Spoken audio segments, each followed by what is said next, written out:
Olá, mais uma vez, Eliseu Ramos, psicanalista, entrevista hoje um amigo, que é mais que um amigo, e vocês vão entender a história, Dr. Paulo Leite, advogado, pai casado com a Léo, que é psicanalista também, que um dia viremos aqui bater um papo sobre os problemas emocionais, pai da Amanda e da Paula, com duas netas lindas, que ele vai falar, tenho certeza, um pouco delas, porque é brincalhão com elas demais. É gente mais que gente, né? Então, ser gentista é gente que gosta de gente, segundo o Congresso de Psicanalistas, onde o Dr. Zimmermann trouxe essa palavra que não tem nem no dicionário, tá? Então, hoje, quero que ele se apresente agora com a parte dele profissional. Paulo Leite, é com você. Olá, Eliseu, tudo bem? Prazer poder estar aqui com você. Quero agradecer o seu convite para a gente poder falar um pouquinho aqui da nossa formação. Meu nome é Paulo Leite, sou advogado da área empresarial, com a primeira formação em administração de empresa e, como você disse, um gentista, porque eu gosto de gente. É uma marca do Paulo muito forte, né? Porque ele não sabe ficar sem agradar alguém, sem ajudar alguém dentro da área toda que ele trabalha, além da profissional, né? Professor universitário, que ele não falou, especialista em direito comercial, e é nessa área que nós vamos começar falando um pouco. Ele também atua em todas as áreas do direito, mas é especialista em direito comercial. Então, e consultor de empresa também, tá? Você que está precisando de uma consultoria, conversa com ele, que tem uma proposta boa e muito conhecimento, muito conhecimento. Então, fale um pouco para nós desse teu trabalho junto às pequenas empresas, Paulo. Eliseu, hoje o que nós temos como foco central é atendermos o pequeno e o médio empresário. Por quê? São pequenas empresas e médias empresas que têm o mesmo problema das empresas grandes, porém elas não têm a condição financeira de custear internamente uma equipe de advogados. Então, a nossa proposta, como venho de filho de empresário de pequena empresa, vivenciei essa experiência e então focamos o nosso escritório exatamente para atender o pequeno e o médio empresário, porque ele continua tendo problemas com o funcionário, nas questões trabalhistas, às vezes as questões tributárias. Então, em parceria com o escritório de contabilidade que atende o pequeno e médio empresário, nós atuamos na parte jurídica para dar todo o respaldo necessário. Legal. Uma coisa que eu não tinha falado, mas vou falar agora, o Paulo começou trabalhando numa indústria de resistências elétricas. Então, desde jovenzinho, conhece tudo de resistência elétrica e também conhece todos os problemas existentes dentro de uma empresa. Isso que o levou ao direito, né, Paulo? Na verdade, a minha iniciação foi técnico de eletrônica quando jovem, depois eu fiz administração de empresas e com quase 40 anos eu fui fazer a faculdade de Direito, já somado à experiência de vivenciar em pequenas empresas. Depois parti para o mercado, trabalhei em empresas de grande expressão nacional, inclusive algumas empresas internacionais. Muito legal, né? Então, você vê que a bagagem dele é muito grande, porque ele tem a prática, tem a teoria e a prática. Isso é fundamental em qualquer processo, porque quando você chega diante de um juiz, com a bagagem que ele tem, e mostrando o intelecto dele, o juiz também já começa a ver diferente a voz dele, o que está no processo de uma forma diferente. O que mais você tem para oferecer do seu escritório para o público em geral? Eliseu, hoje eu conto com uma equipe multidisciplinar, né? Então, cabe a mim a parte empresarial, a parte contratual, a parte de abertura de empresa, consolidação de um contrato social bem construído para eventualmente evitar problemas futuros numa dissolução societária, fusão, cisão, dissolução societária, mas eu tenho uma equipe que pode trabalhar na área de inventário, na parte família, né? Tem as questões também fiscais, as questões previdenciárias. Então, focamos na pequena e média empresário, mas também atendemos as outras áreas em razão da multidisciplina dos nossos colaboradores dentro da estrutura do nosso escritório. Muito bem. Pessoal, precisando, tá o telefone dele, o contato dele aí, é só falar com ele que a equipe dele e ele são muito receptivos a você. Paulo, vamos mudar um pouco de área. O Paulo é companheiro do Unipiano, depois ele vai explicar um pouco sobre isso. Mas nós temos um momento, né, que o Paulo foi fundamental dentro do processo que eu passei do acidente, que a maioria já sabe da história, mas eu vou repetir.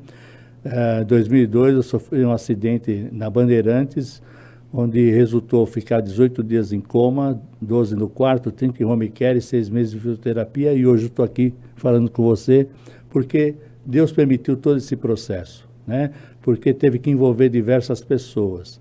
Eu fui fazer uma palestra em Campinas e na volta, aquele esquema de assalto com pedra na estrada, onde a pedra travou a roda, o carro veio capotar, segundo a perícia técnica, 6 vezes. E daí em diante eu fiquei em coma, e fiquei 60 dias fora do ar, e hoje eu estou aqui, Deus permitiu que eu esteja aqui falando com você e trazendo aquilo que me permitiu, né, me formar em psicanálise, para entender a mente, porque eu achava que eu podia lembrar de tudo, mas não é essa a proposta foi fazer psicanálise para ajudar os pais dos meninos lá da Casa de Recuperação, Desafio Jovem Renovo de Suzano, onde cada dia está melhorando, graças a Deus. Então, é uma participação assim fundamental de Deus na minha vida. E o Paulo faz parte dessa história, porque tem uma historinha assim muito legal, que ele vai contar, vou deixar ele contar, porque ele tem uma narrativa diferente da minha. E, Paulo, conta pra gente essa historinha do quarto do hospital. Eliseu, bom, como todo o pessoal da época da Donep, estivemos ali solidarizando aquele momento bastante difícil para você, para sua esposa, para a família. E após a sua saída da UTI e indo para o quarto, você eventualmente precisava que nós fizéssemos um rodízio. Então, uma das noites era para ficar o Arthur, seu irmão, e o Zé Carlos, que acho que era o gerente, Zé Roberto, que era um gerente de uma das lojas à época que vocês tinham. Então eu disse para o Arthur, vai descansar que eu fico com o Zé Roberto. E ficamos de fato. E dado um certo horário, você disse que estava com sede e queria tomar um Guaraná. E aí ficou aquela indecisão, pô, pegamos o Guaraná, não pegamos o Guaraná, aquela questão toda. Eu falei, cara, eu vou pegar o Guaraná e deixa ele tomar e seja o que Deus quiser. Fui, busquei um Guaraná, entreguei uma lata de Guaraná para ele, e aí ele tomava um golinho do Guaraná, botava assim, tomava e expressava assim, tem coisa que não tem preço, né? E a cada gole da latinha de Guaraná, ele repetia essa expressão, tem coisa que não tem preço. De fato, na vida tem coisas que não têm preço. A amizade, a solidariedade, o companheirismo, o altruísmo, isso não tem preço. Apenas se dedicar ao teu próximo como se fosse para você mesmo. E eu acho que essa é a nossa linha de conduta e tem sido isso até hoje. Muito legal, foi assim um momento muito bacana, marcante, né? Porque envolveu muitas pessoas, né? Num grau geral, assim, de igrejas, e associações, instituições, Donipianos, foi mais de 1000 pessoas e foi uma coisa muito bonita, apesar do acidente ser feio, foi uma coisa muito bonita. E o Paulo é coordenador de São Paulo, da Donep, não é isso?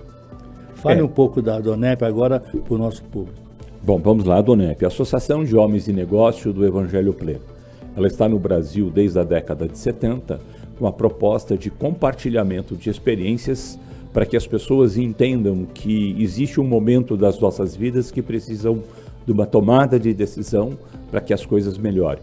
E essa é a nossa proposta. Nós promovemos eventos, jantares para os homens e mulheres. As mulheres têm apenas um evento próprio para elas, almoço, café da manhã, chá da tarde, enfim, né? Eventos diversos. Mas a nossa proposta é levar uma pessoa que teve uma superação de um momento difícil de vida para demonstrar para as outras pessoas que existe sempre uma saída. Como cada um de nós temos experiências e sabemos que precisamos ter uma saída.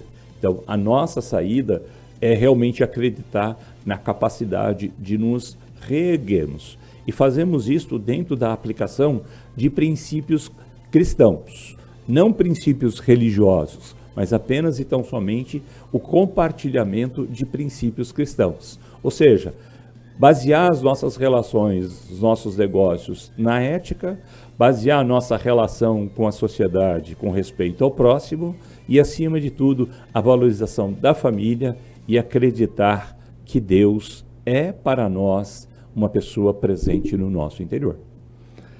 Gente, eu falei para vocês que é muito mais que gentista, né? E agora, como ele sempre prepara a gente na Donep, né, para estar preparado para falar do amor de Deus para nós e a superação que Deus permitiu que a gente tivesse, né? Vocês já ouviram da minha parte. Agora, Paulo, conta um pouco da sua superação que Deus permitiu que acontecesse com você. 5 minutos, tá? Ele faz isso com a gente lá na Donep. Eu vou tentar fazer em menos tempo. Em 83, quando o nascimento da minha primeira filha, Paula, logo na semana seguinte eu fui diagnosticado com um tumor no cérebro. E ali os médicos, depois disso, passei por uma junta médica, porque eu tinha várias convulsões por dia, e aí eu tomava medicações bastante intensas, Gadernal, Idantal, Rivotril, enfim, toda uma medicação para que eu pudesse diminuir a quantidade de convulsões que eu sofria. E uma junta médica de vários profissionais das melhores escolas de medicina de São Paulo fizeram uma junta e comunicaram para minha esposa que eu tinha de 6 meses a 1 ano de vida. E nossa filha tinha acabado de nascer. E eu não sabia desse diagnóstico. Continuei aí à época, eu estava fazendo a faculdade de administração de empresas, precisei interromper em função das medicações, parei de dirigir, parei de estudar, parei de trabalhar e fiquei um tempo meio que apagado, sem noção das coisas.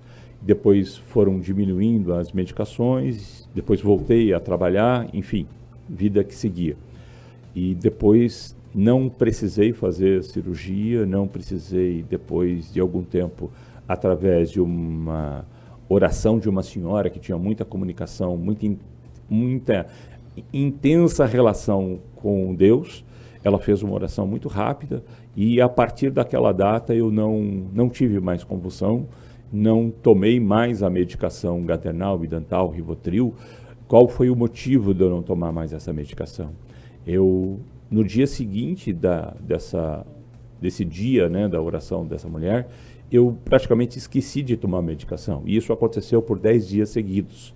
Então, depois de 10 dias que eu fui perceber que eu não tomava mais a medicação Gadernal e Idantal, né? E comentei com a minha esposa, esqueci de tomar a medicação. Ela disse, vai lá e toma. Eu falei, não, você não entendeu. Fazem 10 dias que eu não tomo. E para quem toma essa medicação, 10 dias, o próprio organismo sente essa necessidade e tem aquele resultado que normalmente um drogado sente, que é a famosa larica, popularmente falando, que é a abstinência da medicação no corpo. E a partir daquela data, que foi em 89, até hoje, eu não tomei mais Gadernal, mais Idantal, mais Rivotril, não tive nenhum sentimento de abstinência, que é a famosa larica, né? E depois disso, concluí a minha faculdade de administração.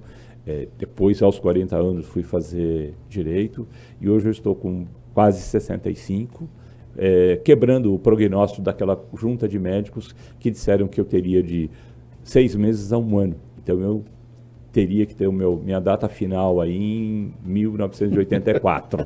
Né? Então, estamos chegando agora em 2024, eu estou por aqui ainda e fazendo muita gente ficar incomodada. Então, realmente isso é uma coisa que me permitiu viver todo esse período para ver as minhas filhas crescerem, as minhas netas, a Lara com 4 anos, a Sara com 3 meses, né? Vivenciar essa experiência de ser pai, marido, avô, amigo, filho, irmão e, eventualmente, um prestador de serviço para atender os anseios daquelas pessoas que, às vezes, pensam que o seu problema não tem solução. Então eu uso a técnica do direito, a técnica da administração para apresentar uma solução e apresento também o Criador, que pode dar a solução a qual, às vezes, eu, como profissional, não tenho a capacidade para fazê-lo. Entenderam o que é ser gentista? É esse Paulo Leite. Ele é mais teu irmão, é muito mais, assim, é um carinho grande, mesmo a gente às vezes ficando algum tempo sem se ver, mas agora voltando nas reuniões da Donep de segunda-feira, a gente se encontra mais, mas receber alguém que também é um milagre, né? Que Deus quebra todos os paradigmas aí de tempo de vida de cada um. Algumas vezes eles acertam, mas a maioria eles não acertam quando tem intervenção divina. Então, agradeço, Paulo, pela tua presença, por todo o teu comentário, por os esclarecimentos a toda a audiência e te pedir a consideração final. Bom, primeiro quero agradecer pelo convite, é um prazer estar aqui e eu quero dizer para você que está aí do outro lado da tela que em alguma circunstância difícil você possa entender que existe uma força para superar. E ao longo da minha vida eu sempre tive um texto do Manual do Fabricante, que a gente trata carinhosamente a Bíblia como Manual do Fabricante, diz assim: elevo os meus olhos para os montes, da onde me vem o socorro. O socorro vem do Deus que fez os céus e que fez a terra. Não importa as condições limitantes que se apresentam diante de você, à sua frente, à sua direita ou atrás de você, mas acima de você, nada pode te limitar a tua conexão com Deus para que Ele possa ser o seu socorro permanente nos momentos mais difíceis, para que você possa ser uma pessoa vitoriosa. Gente, muito obrigado pelo seu tempo aqui de ouvir essas maravilhas, né, que o Paulo Leite trouxe para nós. Estamos também à disposição para quem precisar, os contatos estão aí. E agradecer ao Fábio essa oportunidade, esse espaço aqui para a gente falar de tudo que Deus faz nas nossas vidas. Muito obrigado a todos.